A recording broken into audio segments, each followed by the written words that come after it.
nouvelle fois, les quotidiens israéliens du dimanche matin sont le reflet de la protestation des opposants à la réforme du système judiciaire. Et oui, effectivement. Et pour l'instant, les organisateurs de la protestation repoussent les appels au dialogue lancés par le président Herzog et amplifient leur mouvement avec toujours plus de créativité. Ce matin, la photo de la manifestation que le Yediot Aharonot nous offre en première page, c'est celle d'une reproduction de la déclaration d'indépendance de l'État d'Israël que les manifestants élèvent au rang d'objet sanctifié, on peut dire.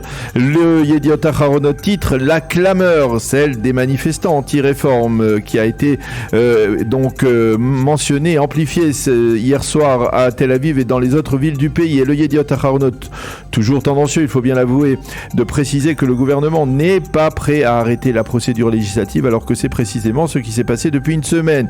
Et donc, la protestation va grossir avec une nouvelle manifestation prévue demain devant la Knesset. Le Yediot Aharonot cite également l'ambassadeur américain à Jérusalem, Tom Knight, qui a suggéré à Benjamin Netanyahou d'appuyer sur la pédale des freins avec une précision quelque peu paternaliste. Je dis au Premier ministre, et c'est une citation donc des propos de Tom Knight, je dis au Premier ministre ce que je dis à mes enfants quand ils se disputent, débrouillez-vous pour tomber d'accord.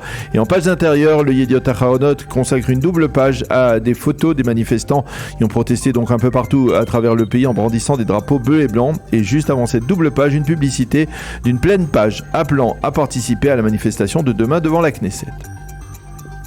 Et Daniel, qu'est-ce qu'on peut lire en manchette du Israël Hayom et d'autres sites d'information ce matin ? Eh bien, le quotidien gratuit est en une ce matin au point d'ébullition avec deux fronts. La Knesset d'une part où la procédure va reprendre demain et dans les rues où les organisateurs promettent de hisser la protestation à un degré supérieur avec un extrait d'un discours de l'ancien chef du Shin Bet, Yoram Cohen, qui dans une manifestation parallèle à Jérusalem en faveur du dialogue s'est débrouillé pour critiquer la réforme, neutralisant le message d'apaisement que les organisateurs de cette petite manifestation avaient voulu lancer. Il est intéressant de souligner que les quotidiens assimilent la manifestation en faveur du dialogue, je les cite, à une manifestation de la droite nationaliste israélienne, et donc on en déduit que la gauche n'a que faire d'un dialogue, et c'est d'ailleurs ce matin précisément la manchette du site N12. Les organisateurs de la protestation s'expriment contre la proposition de dialogue et de compromis faite par le président Herzog. Le Maariv lui annonce qu'un quart de million de manifestants contre la réforme ont manifesté dans tout le pays durant la soirée d'hier. Le Haaretz lui insiste sur les centaines de manifestants qui ont bloqué le périphérique Ayalon hier soir à Tel Aviv.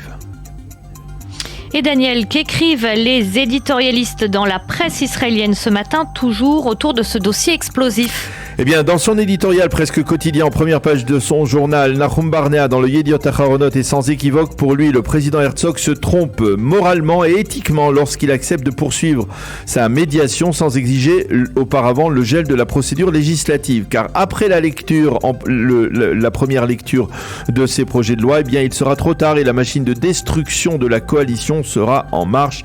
Dixit Nahum Barnea. Navedromi compare les manifestants contre la réforme à un troupeau sans berger. Et les leaders de la gauche ne conduisent pas la protestation mais se laissent porter par elle. Le professeur Yuval Elbashan se demande ce qui se passera si la protestation actuelle aboutit à l'annulation pure et simple de la réforme.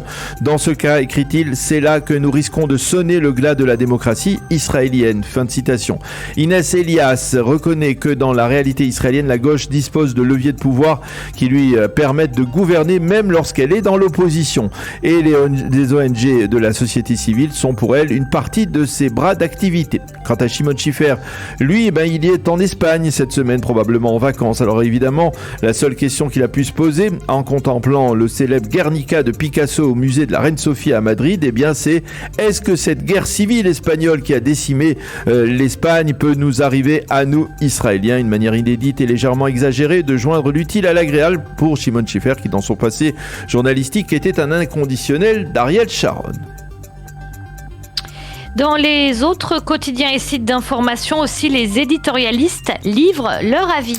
Ainsi, dans le Israël Hayom, Shirit Avitan Cohen écrit que la réforme est indispensable, mais qu'il faut la présenter autrement. Par exemple, en faisant un geste marquant de bonne volonté.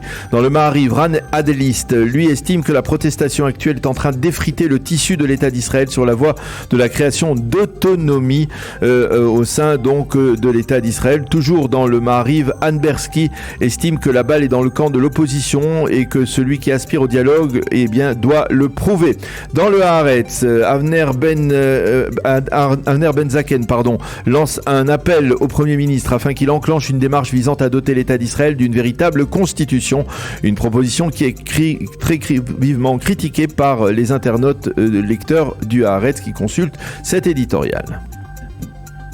Et enfin, pour terminer, après avoir accordé une importante couverture à la protestation contre la réforme du système judiciaire, le Yediot Aharonot laisse un peu de place à l'émotion ce matin. Oui, en effet, sur une double page intérieure, le quotidien nous relate la rencontre émouvante entre Karine, la mère de la sergente-chef Noa Lazar, et Saada Soayed, la mère d'Assil Soayed. Il s'agit des 2 soldats des gardes-frontières assassinés à 3 mois d'intervalle au même poste de passage de Chouafat, au nord-est de Jérusalem. Les parents d'Assil ont relaté à Karine Lazar que lorsqu'il avait appris la mort de Noah, il s'était mis à pleurer et était comme, je cite, un lion en cage.